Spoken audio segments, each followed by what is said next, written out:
Assalamu алейкум, урматтуу кыргыз элим, саламатсыздарбы токтогуктар.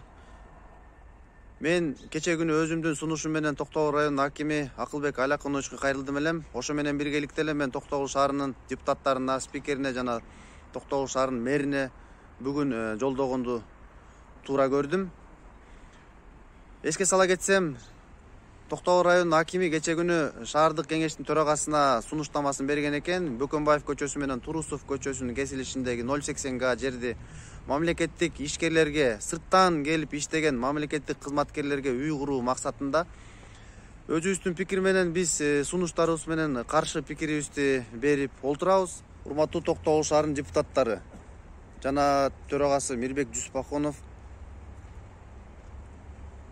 Мына менин артымда турган бул ак үй. Жогорку кеңештин иштөө кеңсеси десем жаңылышпайм. Мына дал ушул жогорку кеңештин бир жылдары чечими менен жергиликтүү өзүн өзүн башкаруу деп мына бүгүнкү күндө сиздердин иштеп жаткан ордуңуздарды түзгөн. Дал ошол мыйзамда так кесе көрсөтүлүп турат. Урматтуу депутаттар, төрага, депутаттардын чечимисиз, төраганын колусуз ал жер эч качан эч кимге берилбеш керек. 1000 жолу шаардын мэри сунуш берген убакта дагы, эгерде сиздер бүгүн бекем турсаңыздар, ал жер эч кимге берилбейт. Ошондуктан сиздер элдин талабын аткарабыз деп баргансыздар. Бүгүнкү күндө өзүңүздөргө маалым болгондой дүйнө интеграция болуп атат. Аймактык интеграция болуп атат. Бардыгы биригип өнүгүү жолуна түшүп баратат. Өзүңүздөргө маалым болгондой Токтогул шаарында ансыз да жер аз. Эсиңиздерге сала кетсем, Токтогул шаар бир гана шаардык эле эмес. Токтогул шаар 44 айылдын башын бириктирген социалдык, жада каза саясий, маданий борбор болуп эсептелинет. Ошондуктан менин сунуштарым эске алып, жок деген чечим чыгарып бериңиздерди мен талап кылам. Мен бүгүн жаштардын атынан, элдин атынан айтып жатам. Менин сөзүм жок дегенде 2000 адамга, жок дегенде 2000 адамга бүгүнкү күндө жагып турат. Анткени бизге эртеңки күнү музей курганга жер жок. Бала бакча курганга жер жок. Бөлөк спорттук, маданий иштерди өткөрө турган атайын оюн зоок комплекстери жок. Мектеп эртең жетишсиз болуп турганда мектепке жер жок. Айта берсем сан жетпейт. Ошондуктан бул маселеге чекит кое турган сиздерден суранам, чекит коюңуздар. Депутаттар элдин атынан баргандан кийин элдин дагы мүлкүн коргоңуздар. Ошол жерди бөлөк бир соода комплекстерин куруп арендага берсеңиздер элдин чөнтөгүнө киреше түшөт. А мен өзүм кече сунушумда акимге бөлөк бир жайлардан ала турганга сунуштарын бердим. Бериңиздер, бирок бөлөк жерден, шаардын четинен, Жаңжөл айыл өкмөтүнөн алышсын. Суу чыкпаган жерлерден жер алышсын. Ошол жерге келип иштеген ар бир мамлекеттик кызматкер элдин даражасы кандай экенин көрүп, ошол жерге аракет кылгандай болсун. Рахмат.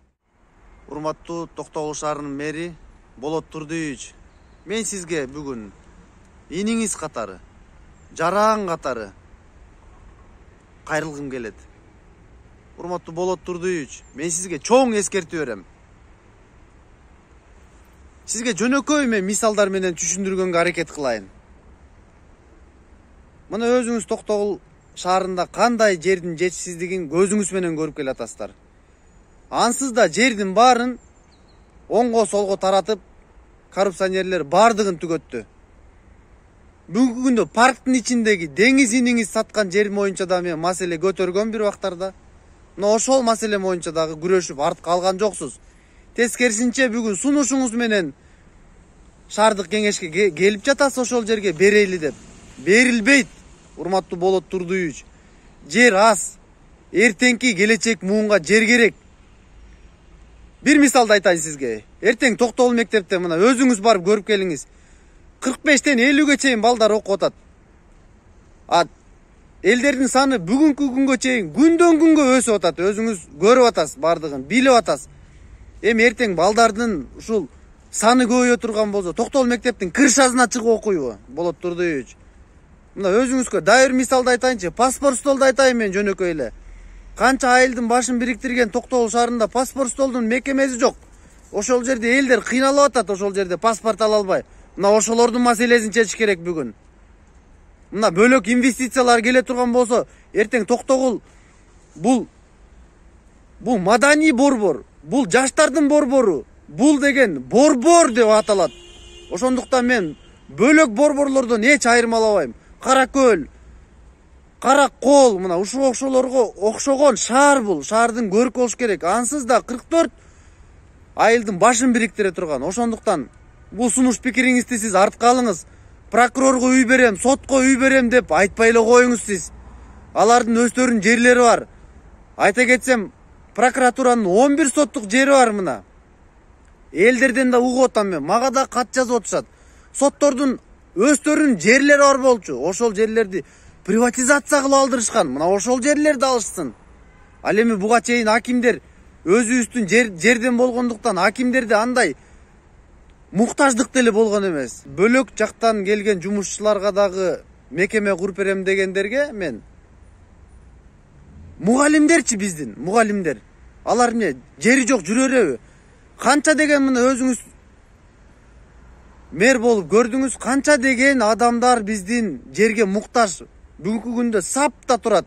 3000ден 5000 адамга чейин кеминде турат деп мен белгилеп айта алам. Ошондуктан Болот Турдуевич ойнобоңуз. Кыргызда макал бар. Бектер кетет, эл калат, бетеге кетет, жер калат деп. Бүгүнкү башкарып аткан адамдар баары кетет. Эртең сиз элдин колуна каласыз. Өмүр бою Мадымаровго окшоп жер сатты деген атка конуп жүрбөңүз. Андай ойдон алыс болуңуз. Эртең кылмыш ишти так биз козгойбуз. Биз козготобуз ошол жерлерди. Бергендигиңиз үчүн биз арызданабыз үстүңүздөн. Андай пикирден алыс болуңуз. Сизге бул эскертүү иретинде, урматтуу Болот Турдуевич.